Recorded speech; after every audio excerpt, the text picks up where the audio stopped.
Assalamualaikum warahmatullahi wabarakatuh. Alhamdulillahirabbil alamin wa bihi nasta'inu ala umuri dunya waddin wa ala alihi wa sahbihi ajmain. Amma ba'du. Puji syukur marilah kita panjatkan kehadirat Allah Subhanahu wa taala yang telah memberikan kita kenikmatan yang begitu besar. Salawat beserta salam semoga tetap tercurah limpahkan kepada baginda Nabi kita Muhammad Sallallahu Alaihi Wasallam, kepada para sahabatnya, keluarganya, dan tak luput kepada kita selaku umatnya yang senantiasa beriman kepadanya. Amin ya rabbal alamin. Perkenalkan, nama saya Rifli Arinugraha dari kelas akuntansi reguler B. Di sini saya akan sedikit menjelaskan tentang sholat. Sholat adalah wajib bagi setiap umat manusia atau umat Nabi Muhammad Sallallahu Alaihi Wasallam. Sholat juga merupakan tiangnya agama atau tiang bangunan Islam. Nah, pengertian sholat tersendiri yaitu sholat menurut bahasa adalah doa. Secara istilah merupakan pekerjaan atau ucapan yang diawali dengan takbiratul ihram dan diakhiri dengan salam. Sholat juga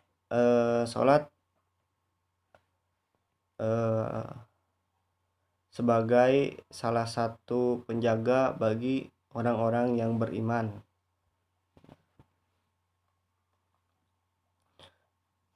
Sholat juga diwajibkan pada saat Nabi Muhammad SAW melaksanakan Isra Miraj, yaitu 1 tahun sebelum berhijrah ke Madinah.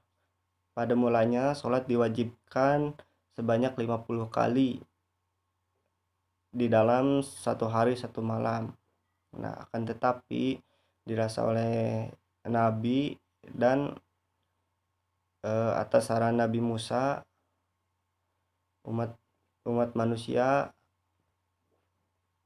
tidak menyanggupi dalam sholat 50 kali itu, maka Nabi Muhammad bersujud dan bermohon untuk meringankan kepada Allah. Setelah lama bersujud, maka Allah mengkabulkan dari yang awalnya 50 kali dalam 1 hari semalam, sholat ini jadi 5 kali dalam satu hari 1 malam. Nah, yaitu Isya, subuh, zuhur atau lohor, asar dan maghrib, atau bisa disingkat dengan Islam.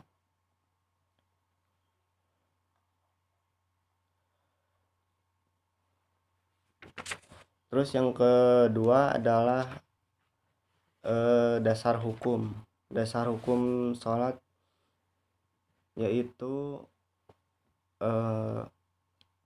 terdapat dalam surat Al-Baqarah ayat 43, yaitu yang berbunyi wa aqimus sholata wa atu zakata waraka ma'aroqiin, yang artinya dan laksanakanlah sholat, tunaikanlah zakat, dan rukulah bersama orang-orang yang ruku. Nah, selanjutnya unsur sholat. Unsur sholat yaitu dibagi menjadi 2. Yang pertama zahiriyah dan yang kedua adalah batiniyah. Zahiriyah adalah yang mengangkut perilaku berdasarkan pada gerakan sholat itu sendiri, sedangkan batiniah adalah sifatnya tersembunyi, dalam artian karena hanya Allah yang menilainya saja. Selanjutnya tujuan dari sholat yaitu satu, untuk mengingat kepada Allah. Yang kedua, untuk mencegah manusia melakukan perbuatan tercela. Yang ketiga, sebagai kufurat atas dosa-dosa yang dilakukan, atau sebagai penebus atas dosa-dosa yang dilakukan oleh umat manusia. Yang keempat, cara untuk mengadu kepada Allah Subhanahu wa taala. Yang kelima, cara mengingat Allah agar khusyuk. Dan yang terakhir, untuk diperintahkan kepada keluarga kita gitu. Terus selanjutnya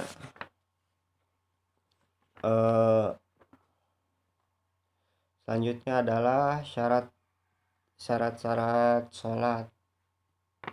Yang pertama adalah suci dari hadas kecil maupun hadas besar. Yang ketiga, suci dari hadas. Yang maksud suci itu kita bersih badan, pakaian, tempat, dan lain sebagainya. Yang ketiga, menutup aurat. Yang keempat, mengetahui masuknya waktu sholat. Yang kelima, menghadap kiblat. Yang selanjutnya, mengerti kefarduan sholat. Selanjutnya adalah rukun sholat. Yang pertama, niat. Artinya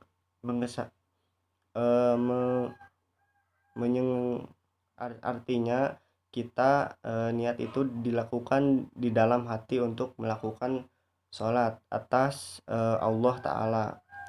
Yang kedua, berdiri bagi orang yang mampu atau berkuasa. Yang ketiga, takbiratul ihram. Yang keempat, membaca surat Al-Fatihah. Yang selanjutnya, ruku dan tumaninah. Terus yang selanjutnya, i'tidal dengan tumaninah.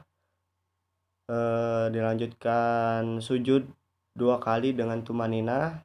Selanjutnya duduk di antara 2 sujud dengan tumaninah. Duduk untuk tasahud pertama. Selanjutnya membaca tasahud akhir. Selanjutnya membaca salat Nabi. Dan yang terakhir, selanjutnya mengucapkan salam yang pertama. Dan yang terakhir adalah tertib. Selanjutnya hal-hal yang membatalkan sholat. Yang pertama, berbicara.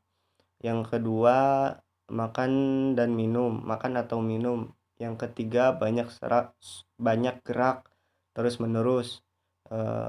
Dalam artian ketika sholat tidak boleh banyak bergerak kecuali gerakan sholat. Yang keempat, tidak menghadap kiblat. Yang kelima, terbukanya aurat secara sengaja. Yang keenam, tertawa. Yang ketujuh, murtad, mati, dan hilang akal. Yang selanjutnya, berubah niat. Terus yang selanjutnya lagi, meninggalkan salah satu rukun. Dan yang terakhir adalah mengucapkan salam secara sengaja. Jadi kesimpulannya adalah sholat merupakan inti atau kunci dari segala ibadah. Yang waktu awal juga adalah sholat adalah tiangnya agama. Cukup sekian penjelasan dari saya. Kurang lebihnya mohon maaf. Wassalamualaikum warahmatullahi wabarakatuh.